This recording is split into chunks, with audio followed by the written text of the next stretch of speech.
നിങ്ങളുടെ ഇഷ്ട പരമ്പരകൾ എക്സ്ക്ലൂസീവായി സൺ നെക്സ്റ്റ് ആപ്പിലൂടെ തികച്ചും ഫ്രീ ആയി ഇപ്പോഴേ ആപ്പ് ഡൗൺലോഡ് ചെയ്യൂ. ഒരു കാര്യം ചെയ്, സ്വാമിയുടെ മോളെയും കൊണ്ട് കുറച്ചേരൊന്ന് പുറത്തിരിക്കെ. ഞാൻ ഇതൊക്കെ ഒന്ന് വൃത്തിയാക്കട്ടെ. അയ്യോ, അതൊന്നും വേണ്ട. കുട്ടി അതൊന്നും ചെയ്യണ്ട. ഇന്നേരെന്നെ കൊണ്ട് ചെയ്യിപ്പിക്കാം. അതൊന്നും സാരമില്ലാന്നേ.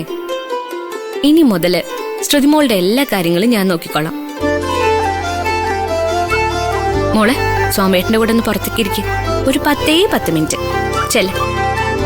കുട്ടി ഇതൊക്കെ ചെയ്തു എന്ന് പറഞ്ഞ സാർ എന്നെ വഴക്ക്. അത് സാർ അറിഞ്ഞാലല്ലേ. സാർ അറിയാതിരുന്ന കുഴപ്പമില്ലല്ലോ. ഇക്കാര്യം നമ്മൾ മാത്രം അറിഞ്ഞാൽ മതി. നിങ്ങൾ രണ്ടുപേരും പുറത്തേക്ക് നിൽക്ക്. ശ്രുതിമോളെ വിളിച്ചോണ്ട് പോ സ്വാമിയേട്ടാ.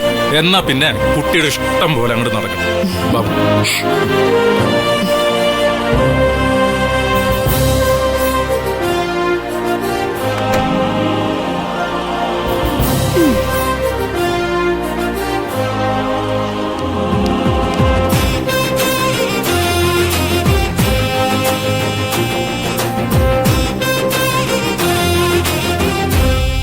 എവിടെ നിന്റെ ടീച്ചർ?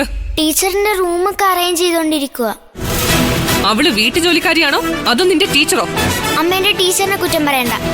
കുറ്റം പറഞ്ഞ നീ എന്ത് ചെയ്യും? വന്ന് കേറിയില്ല, അതിനിടയ്ക്ക് അവള് വലിയ വർത്താനം പറയാൻ പഠിച്ചു. നിനക്ക് ഞാൻ വെച്ചിട്ടുണ്ട്.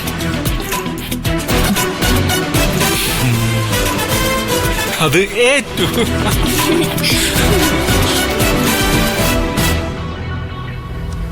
ഇതാ സർ.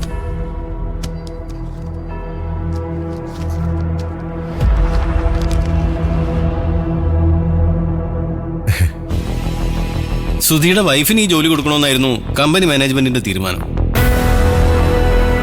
ശരത്ത് നിർബന്ധിച്ചതുകൊണ്ടാ ഈ ജോലി നിത്യക്ക് തരാൻ തീരുമാനിച്ചത്.